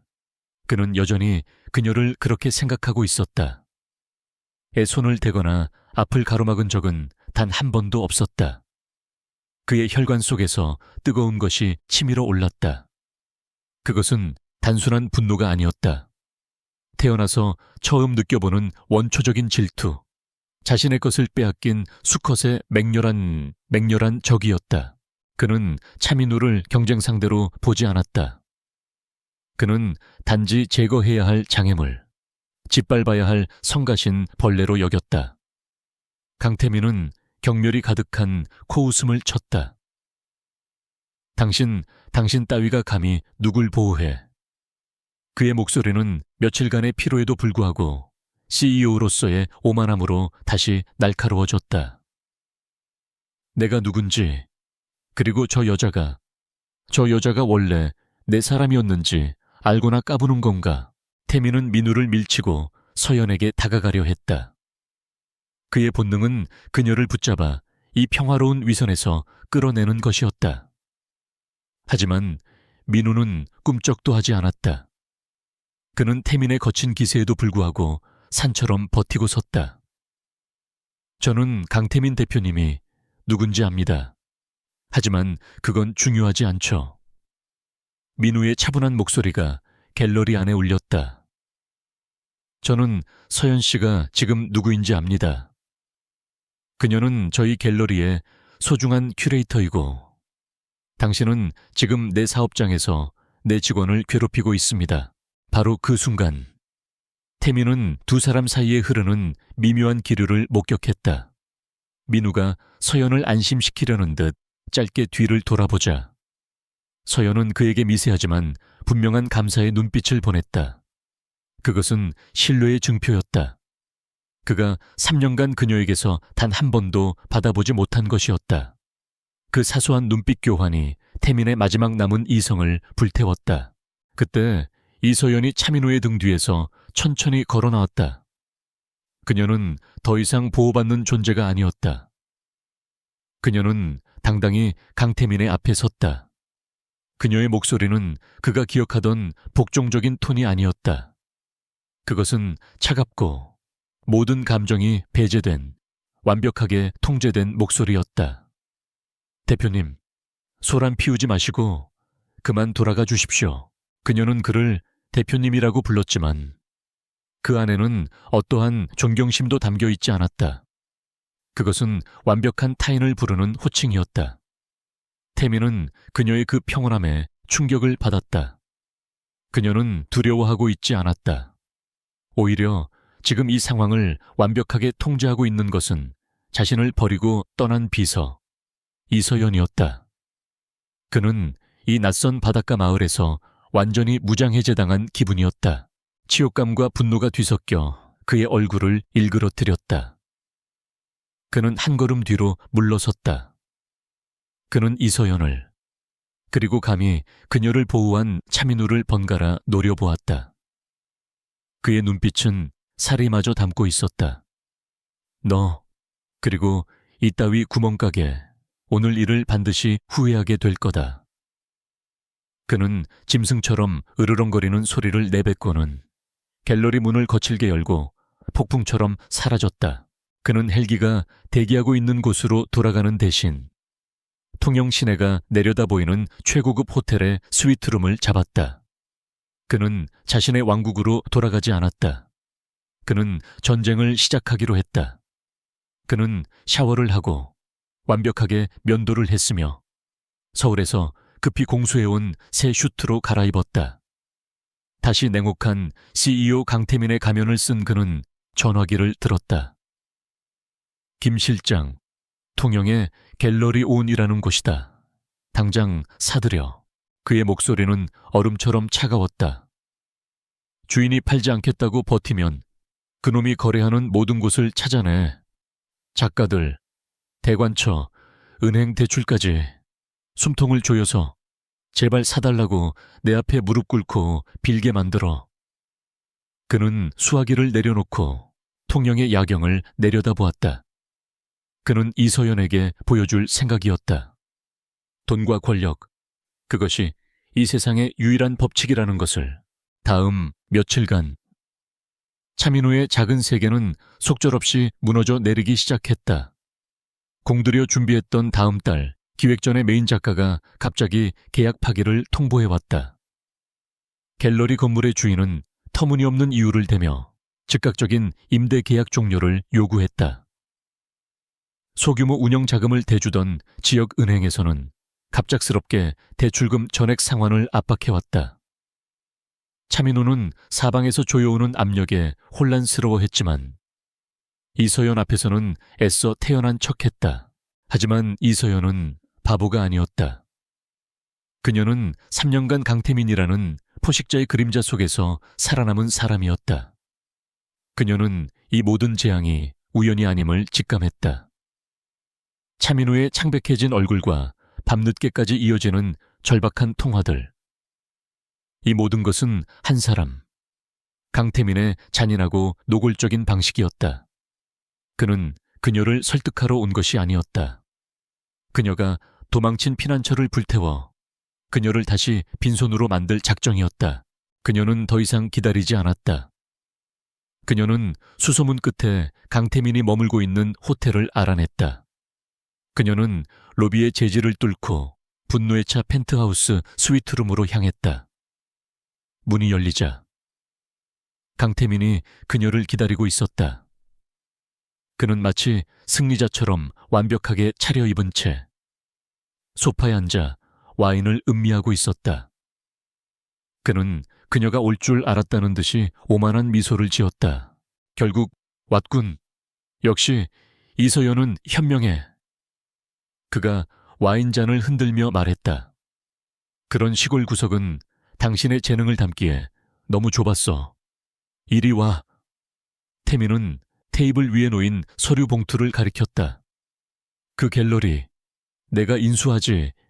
그리고 당신은 서울로 돌아오는 거야. 연봉은 원하는 대로 적어. 백지수표다. 그는 그녀가 당연히 돈과 지위 앞에 굴복할 것이라 믿어 의심치 않았다. 이서연은 그가 내민 서류와 그의 얼굴을 번갈아 보았다. 그녀의 눈에는 두려움이나 경멸 대신 깊은 연민이 어렸다. 당신, 정말 하나도 변하지 않았군요. 그녀의 목소리는 지독한 실망감으로 떨렸다. 당신은 무고한 사람의 인생을 망가뜨리고 있어요. 단지 당신의 오만함 때문에. 태민은 어깨를 으쓱했다. 무고하다고 내 길을 막아선 놈이야. 대가를 치러야지. 그는 자리에서 일어나 그녀에게 다가왔다. 그놈이 뭐가 중요해? 중요한 건 당신이야. 나한테 돌아와. 서연아. 그럼 모든 걸 멈춰주지. 그가 처음으로 그녀의 이름을 불렀다. 하지만 그 부름은 다정함이 아닌 소유욕의 확인이었다. 이서연은 그가 내민 백지수표를 집어들었다. 그리고 그것을 그의 눈앞에서 갈갈이 찢어버렸다. 내가 왜 떠났는지 아직도 모르시겠어요. 바로 이것 때문이에요. 당신은 사랑을 하는 게 아니에요. 그녀는 찢어진 종이 조각을 그의 얼굴에 던졌다. 당신은 사람을 원하는 게 아니라 잃어버린 완벽한 기계를 되찾고 싶은 것뿐이에요. 당신은 사랑하는 법을 몰라요. 오직 통제하고 소유하고 부수는 법만 알죠. 그녀는 강태민을 정면으로 노려보았다. 더 이상 고개 숙인 비서가 아니었다. 당신의 이 유치한 협박은 내가 떠난 것이 얼마나 정당했는지만 증명할 뿐이에요. 그녀는 뒤돌아섰다. 차민우 대표님을 건드리지 마세요. 그리고 나도 내버려둬요. 만약 이 짓을 계속한다면 당신의 상대는 그분이 아니라 내가 될 거예요. 그녀는 문을 열고 나가기 직전 마지막으로 그를 돌아보았다. 그녀의 눈빛은 그가 어제 법률 서류에서 보았던 그 예리함, 그 이상이었다. 그리고 대표님도 잘 아시잖아요. 저는 당신의 모든 약점을 알고 있다는 걸. 문이 닫히고 강태민은 찢어진 백지수표 조각들 속에서 홀로 남겨졌다. 그의 완벽한 승리는 잿더미가 되었다. 그는 그녀의 마지막 협박과 그 서늘한 눈빛에 온몸이 얼어붙는 듯한 충격을 받았다. 이서연이 닫고 나간 스위트룸의 문은 강태민의 왕국에 울리는 경종처럼 무겁게 울렸다. 그는 그녀가 마지막으로 남긴 말, 저는 당신의 모든 약점을 알고 있다는 걸, 이라는 그 서늘한 속삭임을 곱씹었다. 처음에는 분노가 치밀었다. 감히 고작 비서 따위가 자신을 협박한다는 사실에 대한 굴욕감이었다. 그는 그녀의 말을 허세라고, 자신을 막기 위한 서툰 방어라고 애써 치부하려 했다. 하지만 그의 마음 깊은 곳에서는 차가운 불안감이 싹트고 있었다. 그는 누구보다 잘 알았다. 이서연은 허세를 부리는 사람이 아니었다. 그녀는 3년간 그의 제국을 그림자 속에서 관리했다. 그녀는 공식적인 결제 라인 너머에 있는 진성그룹의 진짜 약점들, 그의 공격적인 경영 방식이 남긴 미세한 균열들, 그리고 그가 숨기고 싶어 했던 수많은 내부 거래의 흐름까지 모두 파악하고 있었다. 그녀의 수첩에 적힌 것은 단순히 그의 커피 취향이 전부가 아니었다. 태민은 처음으로 자신이 덫에 걸렸음을 깨달았다. 그는 이서연을 쫓아 통영까지 왔지만 정작 통제력을 잃고 코너에 몰린 것은 자신이었다. 그는 차민우에 대한 공격을 즉시 중단하라고 지시할 수도 없었다. 그것은 이서연의 협박에 굴복하는 꼴이었고 그의 오만함이 그것을 허락하지 않았다. 그는 이도 저도 못하는 교착 상태에 빠졌다. 그는 호텔 스위트룸에 스스로를 유폐한 채 분노와 불안, 그리고 지독한 후회 속에서 시간을 보냈다. 그가 이 작은 항구 도시에 발이 묶여 자신의 감정적 혼란과 씨름하는 사이 그가 버려둔 서울의 왕국, 진성그룹은 외부의 적에게 무방비로 노출되어 있었다. 그의 부재는 단순한 공백이 아니었다. 그것은 제국의 심장이 멈춘 것과 같았다. 그리고 그의 경쟁자들은 이 기회를 놓치지 않았다.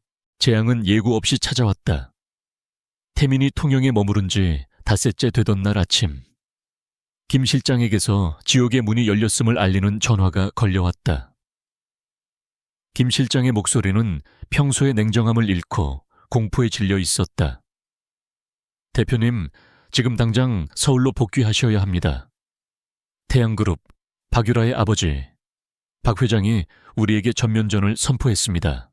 태양그룹, 그들이 움직였다. 박유라가 당한 치욕은 단순한 감정적 모욕이 아니었다. 그것은 태양그룹에 대한 진성그룹의 공식적인 모욕으로 받아들여졌다. 박 회장은 강태민의 오만함과 그가 제국을 버려두고 여자 하나에 미쳐 날뛰는 이 기회를 이용해 적대적 인수를 감행한 것이다. 태민은 헬기를 타고 서울로 복귀했다. 그가 70층 사무실에 도착했을 때 그곳은 전쟁터였다. 임원들은 창백한 얼굴로 초조하게 그를 기다리고 있었다. 거대한 모니터에는 진성그룹의 주가가 수직으로 낙하하는 붉은색 그래프가 떠 있었다. 태양그룹은 해외 투자자들을 규합해 막대한 자금력으로 진성의 주식을 공개 매수하기 시작했다. 어떻게 이런 일이? 방어 전략은 태민이 으르렁거렸다.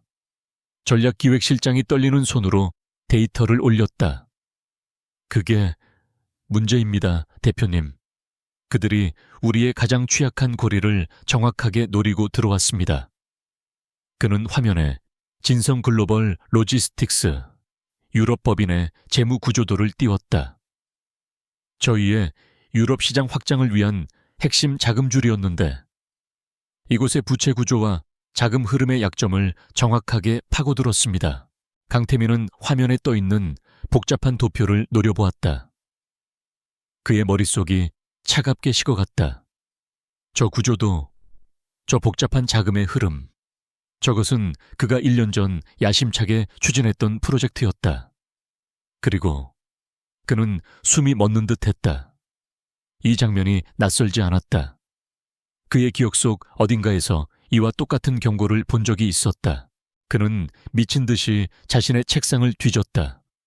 하지만 이미 깨끗하게 정리된 책상 위에는 아무것도 없었다. 그는 비서실로 뛰쳐나가 이서연이 사용하던 책상의 서랍을 다시 열었다. 그곳에는 그녀의 개인 수첩 외에는 아무것도 남아있지 않았다.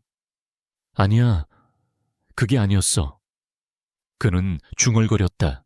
그것은 그녀의 수첩이 아니었다. 그것은 약 6개월 전, 어느 날 아침이었다. 이서연은 평소처럼 커피와 함께 얇은 보고서 한 부를 그의 책상 위에 올려놓았다. 보고서의 제목은 글로벌 로지스틱스 2단계 확장 전략의 잠재적 금융 리스크 및 경쟁사 개입 시나리오 분석이었다. 그는 그날을 똑똑히 기억했다. 그는 막 해외 출장에서 돌아와 신경이 날카로워져 있었다. 그는 보고서 제목을 훑어보고는 코웃음을 쳤다. 이 비서, 이건 전략기획실에서 할 일이야.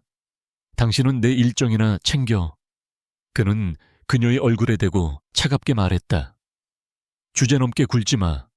당신이 뭘 안다고 이런 걸 써와. 이서연은 아무 말 없이 고개를 숙였다. 죄송합니다. 하지만 그녀는 보고서를 회수하지 않았다. 대표님께서 언젠가 필요하실 것 같아 준비했습니다. 공식 라인의 보고서와는 다른 관점입니다. 태민은 짜증스럽게 손을 내저었다. 됐어. 치워. 그는 그녀가 보는 앞에서 그 두꺼운 보고서를 집어 그대로 책상 옆 파쇄기 속에 밀어 넣었다.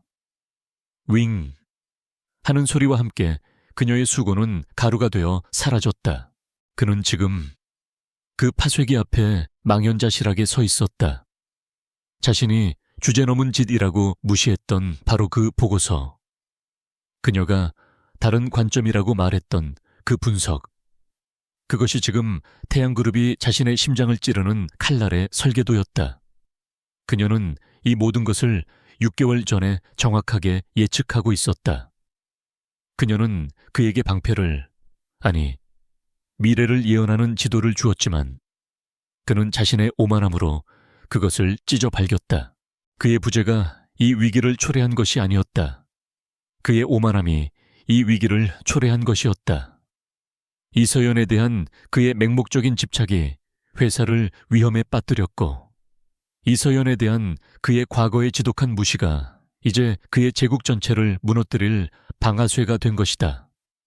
그는 자신이 얼마나 어리석었는지, 자신이 버린 것이 단순한 비서가 아니라 자신의 제국을 구할 유일한 열쇠였음을 깨달았다. 임원들이 그의 사무실로 몰려와 절박하게 외쳤다. 대표님, 결단을 내리셔야 합니다. 방어 자금이 부족합니다. 이대로 가면 3일 안에 경영권이 넘어갑니다.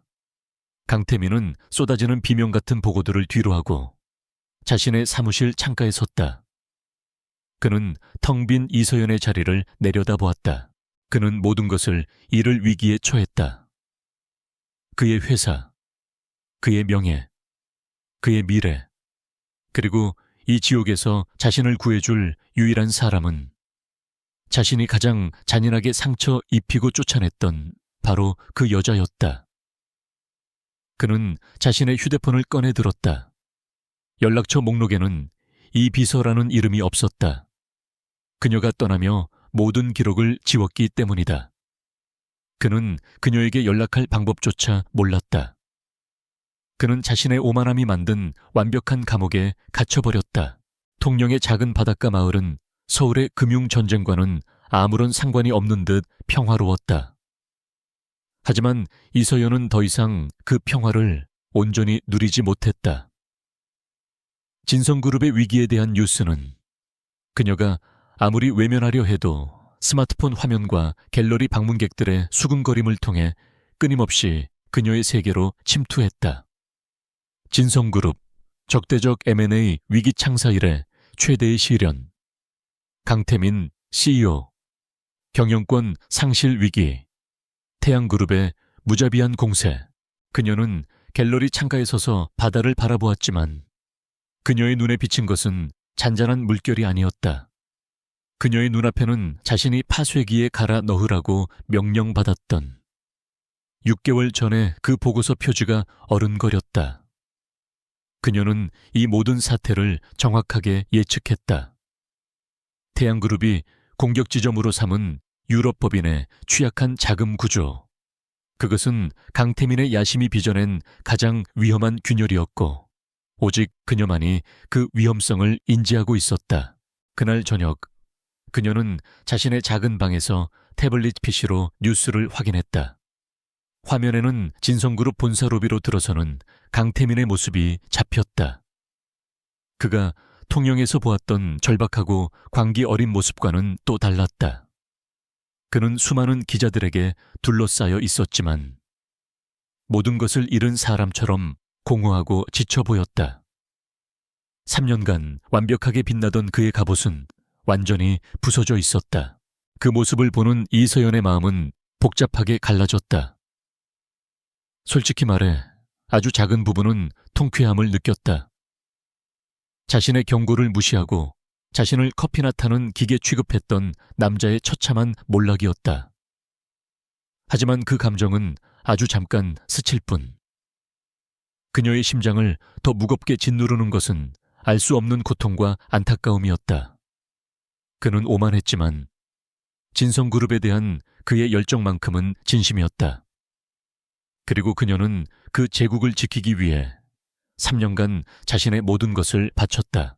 그때 차민우가 그녀의 방을 조심스럽게 노크하고 들어왔다.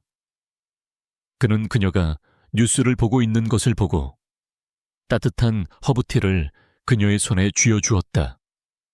서연 씨, 너무 마음 쓰지 말아요. 그의 목소리는 다정했지만 걱정이 배어 있었다. 그는 그녀가 강태민 때문에 다시 상처받는 것을 원치 않았다. 당신이 겪은 일을 잊었어요. 그는 당신에게 돌아오라고 협박하면서 내 갤러리, 당신의 새 삶을 파괴하려 했어요. 그는 이 모든 걸 자초한 거예요. 이서연은 고개를 끄덕였다. 알아요. 민우 씨 말이 다 맞아요. 그는 나에게 상처를 줬고 나는 그에게 아무런 빚도 지지 않았죠. 그녀는 찻잔을 내려놓았다. 하지만 그녀의 눈빛은 흔들리고 있었다. 하지만 이건 그 사람 하나만의 문제가 아니에요. 진성그룹에는 수천 명의 직원들이 있어요. 그들의 삶이 걸린 문제예요. 그녀는 차마 그리고 나는 그를 구할 방법을 알고 있어요. 라는 말은 꺼내지 못했다. 민우는 그녀의 갈등을 이해한다는 듯 부드럽게 그녀의 어깨를 감쌌다. 당신은 너무 착해요. 서연 씨. 하지만 이건 당신의 전쟁이 아니에요. 그가 당신의 도움을 구했나요? 아니면 당신이 도와줬을 때 고마워하기라도 했나요? 당신이 다시 끼어들면 그는 당신을 또다시 이용하려 들 거예요. 그의 말은 모두 사실이었고 이성적이었다. 그날 밤 이서연은 잠을 이룰 수 없었다. 차민우의 말이 옳았다. 이것은 그녀의 전쟁이 아니었다. 그녀는 자유로워졌고 이곳에서 새로운 삶을 시작했다. 하지만 그녀의 머릿속은 이미 강태민의 입장이 되어 태양그룹의 공격 패턴을 분석하고 있었다.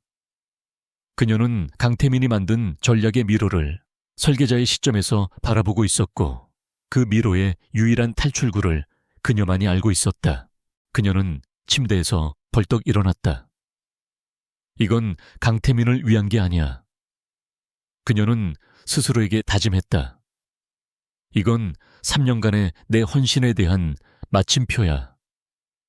내 예상이 맞았다는 것을 증명하는 거고 이 일에 대한 내 마지막 책임을 다하는 거야. 그녀는 노트북을 켰다. 그녀가 강태민의 시스템에서 데이터를 삭제했지만 그녀의 머릿속 데이터베이스는 여전히 살아있었다. 그녀는 지난 6개월간 머릿속으로만 수백 번 시뮬레이션했던 방역 전략을 문서로 옮기기 시작했다. 그것은 단순한 방어 계획이 아니었다. 태양그룹이 파고든 약점을 역이용하여 그들의 자금줄을 차단하고 동시에 유럽 법인을 더 견고하게 재편성하는 치밀하고 공격적인 전략이었다.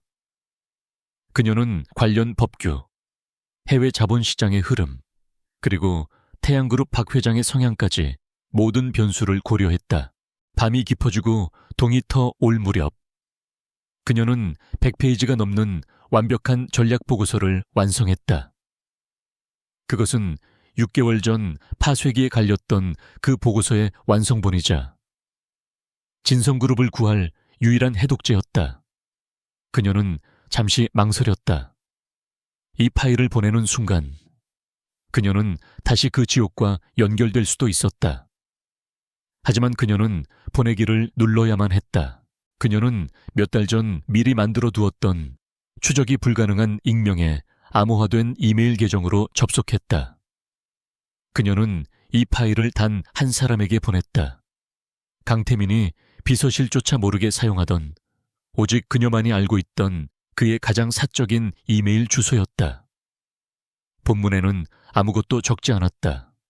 제목도 없었다. 오직 첨부 파일 하나뿐이었다. 그녀는 전송 버튼을 눌렀다. 그리고 곧바로 자신이 사용했던 익명 계정을 영구적으로 삭제했다. 그녀는 노트북을 덮었다. 모든 흔적은 사라졌다. 어둠 속에서 보낸 구원의 손길이었다. 그녀는 창밖으로 밝아오는 통영의 아침 바다를 바라보았다. 지독한 피로감이 몰려왔지만 동시에 이상한 해방감이 그녀를 감쌌다. 그녀는 이제 강태민에게 그리고 진성그룹에게 빚진 것이 아무것도 없었다. 그녀는 진정으로 자유로워졌다. 강태민은 정막이 내려앉은 70층의 사무실. 이제는 전쟁 지휘본부가 되어버린 그곳에서 꼬박 밤을 새우고 있었다. 진성그룹의 주가는 개장과 동시에 하한가를 기록할 것이 뻔했다. 이사들은 패닉에 빠졌고 법무팀은 경영권 방어 실패 시나리오를 검토하고 있었다. 그는 완벽하게 패배했다. 그의 오만함이 그의 왕국을 잿더미로 만들었다. 그는 텅 빈 이서연의 자리를 바라보며 쓴웃음을 지었다. 이 모든 것이 자신의 업보였다.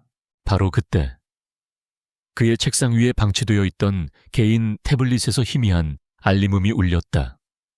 그 태블릿은 공식적인 업무용이 아니었다. 극도로 사적인 통신이나 혹은 이서연이 그에게만 은밀히 보고를 올릴 때 사용하던 오직 두 사람만이 아는 채널이었다. 그는 거의 1년 만에 울리는 그 알림에 심장이 멎는 듯했다. 그는 떨리는 손으로 화면을 켰다. 발신자 불명, 제목 없음, 오직 하나의 첨부 파일. 그는 홀린 듯이 파일을 열었다. 그것은 단순한 데이터나 보고서가 아니었다. 그것은 예술의 경지에 가까운 완벽한 전략서였다. 태양그룹의 공격 루트를 예측한 것을 넘어 그들의 자금줄이 어디에 과도하게 집중되어 있는지를 역으로 파고드는 치밀한 역공 전략이었다. 태양그룹이 자신들의 승리를 확신하고 무리하게 동원한 해외 투기 자본의 약점을 정확하게 짚어내고 있었다. 태민은 숨을 쉴 수 없었다. 이 논리의 흐름, 이 서늘한 통찰력, 위험을 감수하면서도 그 위험을 완벽하게 통제하는 방식. 이것은 6개월 전 자신이 파쇄기에 갈아 넣었던 바로 그 보고서의 완성본이었다. 이서연이었다. 그녀가 보낸 것이었다. 자신을 경멸하고 자신의 삶을 파괴하려 했던 남자에게. 그녀는 수백 킬로미터 떨어진 곳에서 마지막 구명줄을 던진 것이다. 그의 온몸에 전율이 흘렀다. 이것은 더 이상 회사를 구하는 문제가 아니었다.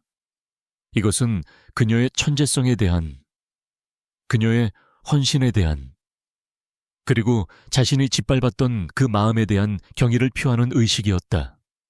그는 더 이상 패배자가 아니었다. 그는 그녀의 완벽한 계획을 실행하는 집행자가 되었다. 그는 즉시 비상이사회를 소집했다. 그의 눈에는 더 이상 절망이나 광기가 없었다. 오직 차가운 이성과 확신만이 번뜩였다. 지금부터 내 말에 토달지 마. 회의실에 들어선 태민의 목소리는 강철처럼 울렸다. 패닉에 빠져있던 임원들은 그의 달라진 기세에 압도당했다. 그는 이서연의 전략을 마치 처음부터 자신의 계획이었던 것처럼 한치의 오차도 없이 쏟아내기 시작했다. 전략기획실은 지금 당장 우리가 보유한 유럽법인의 2차 파생 상품을 태양그룹의 주거래 은행에 역으로 매도한다. 법무팀은 그는 이서연의 논리대로 태양그룹이 파고든 바로 그 약점을 이용해 그들의 자금줄에 독이 든 알약, 포이즌 필을 심었다. 동시에 그녀가 설계한 대로 태양그룹 내부의 자금 유용에 대한 의혹을 담은 정제된 정보를 언론의 특정 기자에게 흘렸다. 그것은 완벽하게 계산된 방역이었다. 임원들은 그의 천재성에 경악하며 일사불란하게 움직이기 시작했다. 이후 48시간은 피말리는 전쟁이었다. 이서연의 예측대로 태양그룹은 자신들의 자금줄이 역으로 공격당하자 당황하기 시작했다. 그들은 자신들이 설치한 덫에 스스로 걸려들었다. 때맞춰 터진 언론 보도는 그들의 자금 동원력에 치명타를 입혔고 연합했던 해외 투기 자본들이 순식간에 발을 빼기 시작했다. 흐름은 극적으로 뒤바뀌었다. 태양그룹의 적대적 인수 시도는 그들 자신의 무게를 이기지 못하고 처참하게 무너져 내렸다. 진성그룹의 주가는 기적적으로 반등하며 안정세를 되찾았다. 전쟁은 끝났다. 강태민의 승리였다.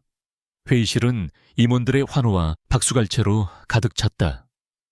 대표님, 해내셨습니다. 역시 강태민 대표님이십니다. 하지만 강태민은 그들의 환호 속에서 웃지 않았다. 그는 자신의 손에 들린 보고서의 원본, 이소연이 보낸 그 파일을 내려다보았다. 그는 승리하지 않았다.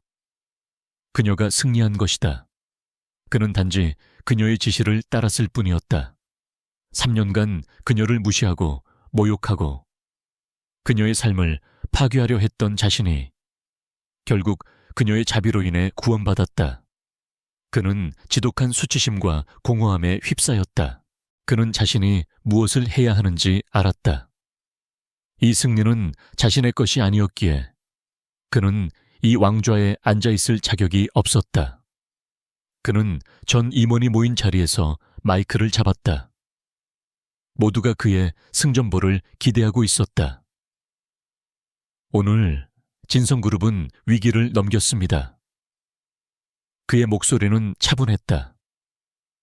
하지만 그 승리는 나의 것이 아닙니다. 임원들은 술렁였다. 태민은 그들을 향해 그리고 텅 빈 비서실을 향해 90도로 허리를 숙였다. 저는 오늘부로 진성그룹 CEO 직에서 사임합니다. 회의장은 얼어붙었다.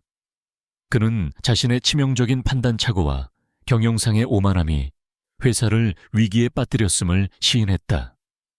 그는 자신을 구한 것이 자신이 과거에 무시했던 어느 직원의 익명보고서. 그는 그녀의 사생활을 지켰다. 덕분임을 고백했다. 그의 사임은 대한민국 재계를 발칵 뒤집어 놓았다. 승리한 제왕의 갑작스러운 퇴장이었다. 몇 주 후 강태민은 자신의 모든 것을 정리하기 시작했다. 그는 서울의 야경이 내려다 보이던 화려한 펜트하우스를 매각했다. 그의 차고를 가득 채웠던 슈퍼카들도 모두 처분했다. 그는 진성그룹의 지분 대부분을 전문 경영인에게 넘기고 최소한의 배당금만 남긴 채 서울에서 연기처럼 사라졌다. 시간이 흘러 계절이 2번 바뀌었다. 통영의 바닷가, 갤러리온에서 조금 떨어진 한적한 언덕 위에 강태민이 있었다. 그는 작은 2층 집을 사서 직접 수리하고 있었다. 그의 손은 더 이상 결제 서류가 아닌 페인트와 망치로 거칠어져 있었다. 그는 청바지와 낡은 스웨터를 입고 있었다. 그는 더 이상 CEO가 아니었다. 그는 그저 강태민이라는 한 남자였다. 그는 갤러리 근처를 얼씬거리지 않았다. 그는 이소연을 찾거나 그녀의 주변을 맴돌지 않았다. 그는 그녀가 그어놓은 경계를 완벽하게 존중했다. 그는 이곳에 그녀를 되찾으러 온 것이 아니었다.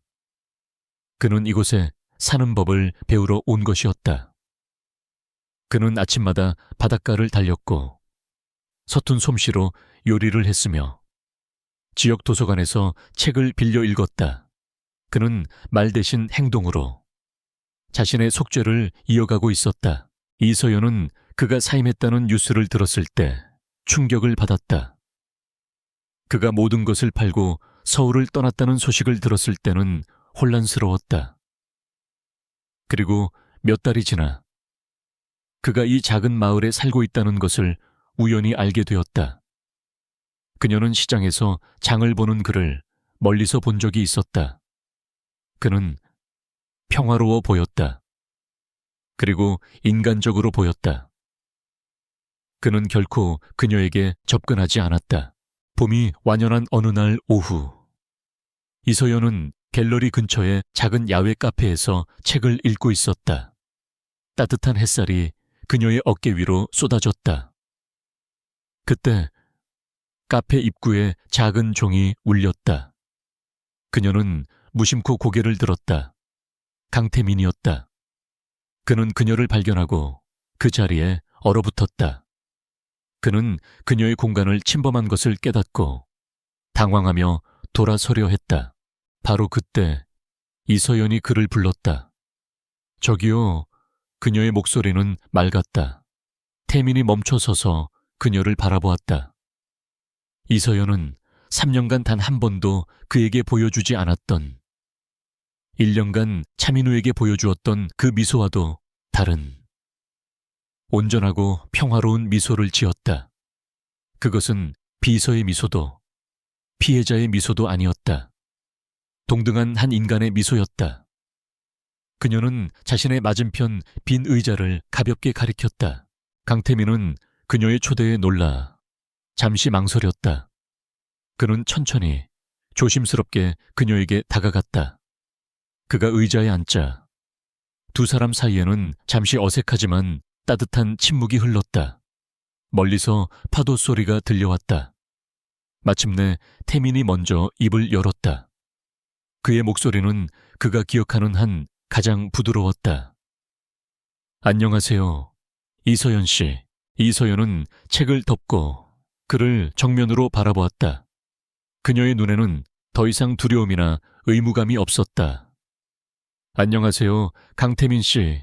새로운 시작이었다.